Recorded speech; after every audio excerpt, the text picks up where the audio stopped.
नमस्कार दोस्तों, स्वागत है आपका हमारे YouTube चैनल इन्फॉर्मेशन वाला पर।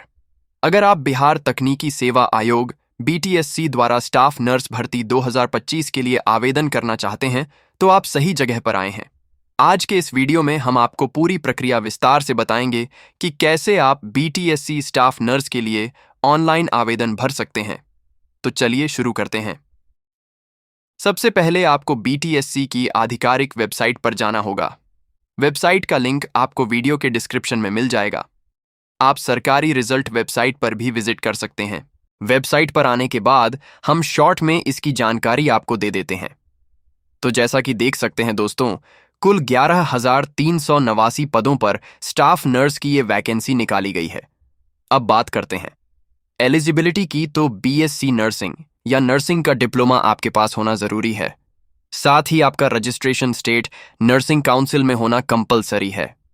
विस्तार से जानकारी के लिए इसका नोटिफिकेशन आप सभी देख सकते हैं।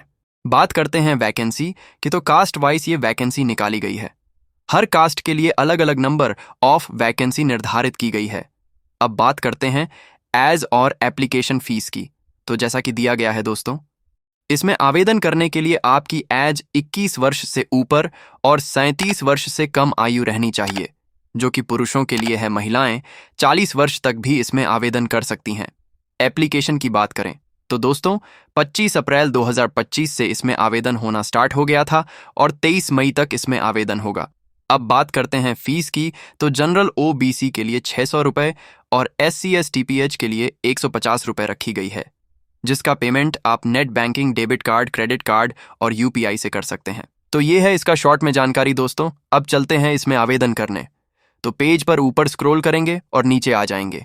यहाँ पर आपको अप्लाई करने का लिंक मिल जाएगा। यहाँ आप नोटिफिकेशन को भी रीड आउट कर सकते हैं। तो अप्लाई ऑनलाइन के सामने क्लिक हेयर पर क्लिक करेंगे और ऑफिशियल साइट पर आ जाएंगे। अब यहाँ पर कुछ इंपॉर्टेंट इंस्ट्रक्शन दिए हुए हैं। आप चाहें तो इसे रीड आउट कर सकते हैं। उसके बाद रजिस्टर वाले ऑप्शन पर क्लिक करें। अब इस स्टेप पर आपको अपना रजिस्ट्रेशन करना है। यहाँ पर सबसे पहले आपको अपना नाम फिल कर लेना है। उसके बाद में अगर अपने नाम अपना पहले कभी चेंज किया तो यस पर क्लिक करेंगे, नहीं तो यहाँ पर ना कर देंगे। उसके बाद में आपको अपनी जन्म तिथि फिल करनी है। यहाँ पर आपको अपना जेंडर सेलेक्ट करना है। उसके बाद में आपको अपना एक मोबाइल नंबर फिल करना है। मोबाइल नंबर को कंफर्म भी कर देना है। उसके बाद में आप अपनी एक ईमेल आईडी यहाँ पर फिल करना है।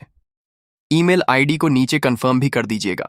अब पेज को ऊपर स्क्रॉल करेंगे और जनरेट OTP पर हम क्लिक कर देंगे। अब कैप्चा कोड को फिल करेंगे और सबमिट कर देंगे। अब आपके पास 2 OTP भेज दी जाती है। एक OTP आपके मोबाइल नंबर पर और एक OTP आपकी ईमेल आईडी पर। दोनों OTP को हम यहाँ पर दोनों बॉक्स में फिल करेंगे और वैलिडेट OTP पर क्लिक कर देंगे। OTP वेरीफाइड हो जाती है। अब पेज के ऊपर स्क्रॉल करेंगे, आई एग्री पर क्लिक करेंगे और कैप्चा कोड फिल करके वेरीफाई पर क्लिक कर देंगे। अब पेज को ऊपर स्क्रॉल करेंगे। यहाँ पर आपकी रजिस्ट्रेशन संबंधित डिटेल आ जाती है। खाली बॉक्स जितने भी दिए हुए हैं सब पर टिक करेंगे और सबमिट पर क्लिक करेंगे। यहाँ पर आपका रजिस्ट्रेशन सक्सेसफुली हो जाता है। दोस्तों गो टू एप्लीकेशन पर क्लिक करेंगे और अपना हम एप्लीकेशन यहाँ से फिल करेंगे। यहाँ पर कुछ डिटेल कैंडिडेट की पहले से फिल रहती हैं। दोस्तों कुछ डिटेल नहीं फिल रहती है। जो नहीं फील रहती है उनको हमें फील कर देना है। सबसे पहले यहाँ पर मैरिटल स्टेटस फील करना है। उसके बाद में यहाँ पर हम रिलीजन सिलेक्ट करेंगे। जो भी आपका रिलीजन है आपको सिलेक्ट कर लेना है। आपको अपने पिताजी का नाम फील करना है। अपनी माताजी का नाम यहाँ पर फील करना है। मोबाइल नंबर और ईमेल आईडी पहले से रजिस्टर है दोस्तों। अब यहाँ पर आपको अपना पोस्ट सेलेक्ट करना है, जिस पोस्ट के लिए आप अप्लाई कर रहे हैं। उसके बाद में आपको अपने नेशनलिटी फील करना है। उसके बाद में अगला स्टेप है, क्या आप बिहार के मूल निवासी हैं? अगर आप बिहार के मूल निवासी हैं तो यस करेंगे, नहीं तो आप यहां पर नो कर देंगे। अगर आप यहां पर नो करते हैं तो ऐसे में आपको अपना स्टेट का नाम यहां पर फिल करना पड़ेगा। उसके बाद में आपको अपनी रिजर्वेशन कैटेगरी फिल करनी है। अब आपको अपना डोमिसाइल यानी कि निवास प्रमाण पत्र की डिटेल फिल करनी रहती है। सबसे पहले यहां पर इश्यू अथॉरिटी का नाम फिल करेंगे, इश्यू डेट फिल करेंगे। उसके बाद में सर्टिफिकेट नंबर फिल करना रहता है। अब यहाँ पर दोस्तों अगर आपकी बॉडी पार्ट पर, चेहरे पर, उंगलियों पर कोई तिल का निशान है तो उसकी डिटेल फिल कर सकते हैं। अगर नहीं है तो नो आइडेंटिफिकेशन मार्क्स फिल कर सकते हैं। अब यहाँ पर आपको एक डॉक्यूमेंट सिलेक्ट कर लेना है। आधार कार्ड, पैन कार्ड या आपके अकॉर्डिंग जो भी डॉक्यूमेंट आपको सही लगे उसकी डिटेल और उस कैंडिडेट का नाम यहाँ पर फिल करके आई एग्री पर क्लिक करके नेक्स्ट कर देना है। यहाँ पर आपकी डिटेल सक्सेसफुली सेव हो चुकी है। अब अगले स्टेप पर आ जाएंगे। इस स्टेप पर आपको एसेंशियल क्वालिफिकेशन अपनी फिल करनी रहती है। यहाँ पर आपने जो भी कोर्स कर रखा है, जीएनएम या बीएससी नर्सिंग का, और जिस वर्ष आपका कंप्लीट हुआ है उस वर्ष को यहाँ पर सिलेक्ट करेंगे सबसे पहले। उसके बाद में पीडब्ल्यूडी बेंचमार्क डिसेबिलिटी में अगर एप्लीकेबल है तो यस करेंगे, नहीं तो यहाँ पर नो कर देंगे। उसके बाद में फ्रीडम फाइटर में अगर आप एप्लीकेबल है तो यस कर देंगे, नहीं तो यहाँ पर भी ना कर देंगे। अब यहाँ पर दोस्तों, क्या आप बिहार सरकार के कर्मचारी हैं और अपने 3 वर्ष की लगातार सेवा पूरी कर ली है? अगर हैं तो यस कर देंगे, नहीं तो यहाँ पर भी ना कर देंगे। उसके बाद में दोस्तों, क्या आप बिहार राज्य के सरकारी या प्राइवेट संस्थानों में, अस्पतालों में संविदा के आधार पर काम कर चुके हैं? अगर आप काम कर चुके हैं तो यस कर देंगे। अगर आपने काम नहीं किया तो यहाँ पर आप नो कर देंगे। उसके बाद में नेक्स्ट पे क्लिक कर देंगे। ओके पर क्लिक करेंगे, आपका डाटा से हो चुका है। इस स्टेप पर आपको अपने एड्रेस फिल करना रहता है। तो सबसे पहले एड्रेस 1 में आपको अपने गांव का नाम फिल करना है। एड्रेस 2 में आप डाकखाने का नाम दे सकते हैं। उसके बाद में कंट्री फिल करेंगे, अपना स्टेट फिल करेंगे, जिला फिल करेंगे। पिन कोड में आप डाकखाने का पिन कोड फिल कर सकते हैं। उसके बाद में अगर आपका परमानेंट एड्रेस और कॉरेस्पॉन्डेंस एड्रेस दोनों अलग अलग हैं तो आप अलग अलग फील कर सकते हैं।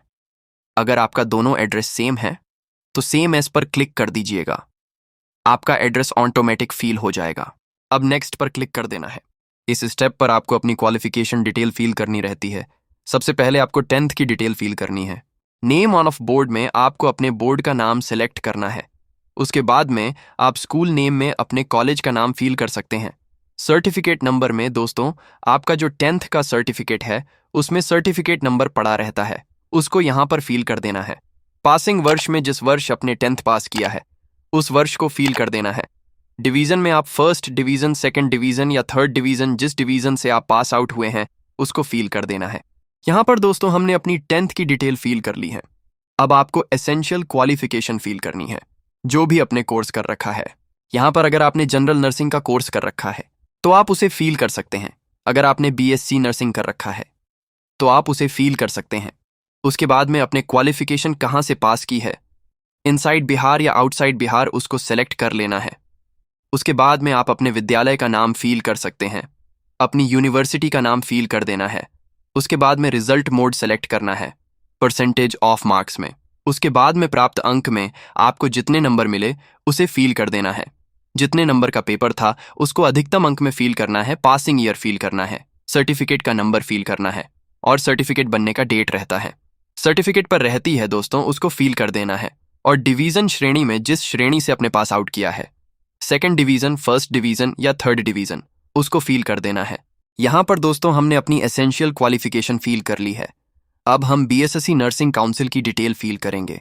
तो पेज को थोड़ा सा ऊपर स्क्रॉल करेंगे।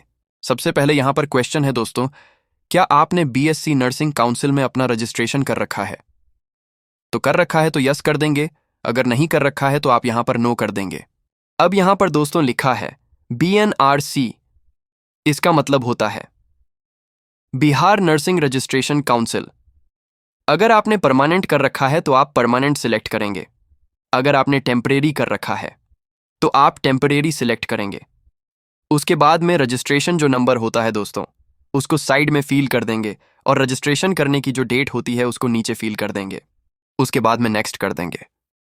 अब इस स्टेप पर दोस्तों आपको अपने डॉक्यूमेंट अपलोड करना है और उसके बाद में आपको पेमेंट करना है। तो चलिए हम जल्दी से अपना डॉक्यूमेंट अपलोड कर लेते हैं। यहाँ पर सबसे पहले आपको स्कैन किया हुआ फोटोग्राफ अपलोड करना है।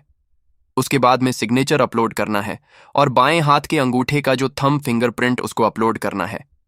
अपना आईडी कार्ड अपलोड करना है, आधार कार्ड, पैन कार्ड, जो भी आपने सिलेक्ट किया था उसको अपलोड कर देंगे। 10th की सर्टिफिकेट अपलोड कर देंगे।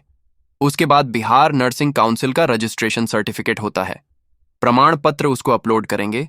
उसके बाद में डोमिसाइल यानी कि निवास प्रमाण पत्र अपना अपलोड करेंगे। उसके बाद में बीएसएससी नर्सिंग का जो प्रमाण पत्र होता है दोस्तों उसको अपलोड करेंगे और लास्ट में बीएससी नर्सिंग का मार्कशीट उसको अपलोड कर देंगे। तो ये है कुछ इसके इंपॉर्टेंट डॉक्यूमेंट जो हमें अपलोड करने हैं। तो चलिए जल्दी से हम इसे अपलोड कर लेते हैं दोस्तों। क्लिक हियर टू अपलोड पर क्लिक करेंगे और अपना फोटोग्राफ अपलोड करेंगे। यहाँ पर दोस्तों फोटोग्राफ का साइज देख लेना है।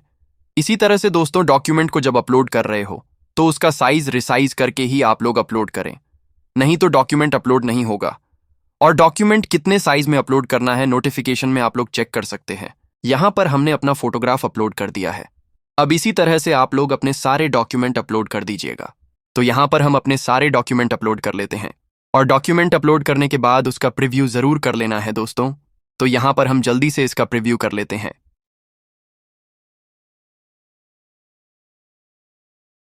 प्रीव्यू कर लेने के बाद डिक्लेरेशन पर टिक करेंगे, आई एग्री पर क्लिक करें। अब कैप्चा कोड फिल करके सबमिट पर क्लिक कर देंगे।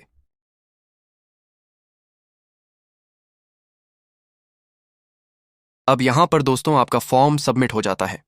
अब आपको पेमेंट करना है बस।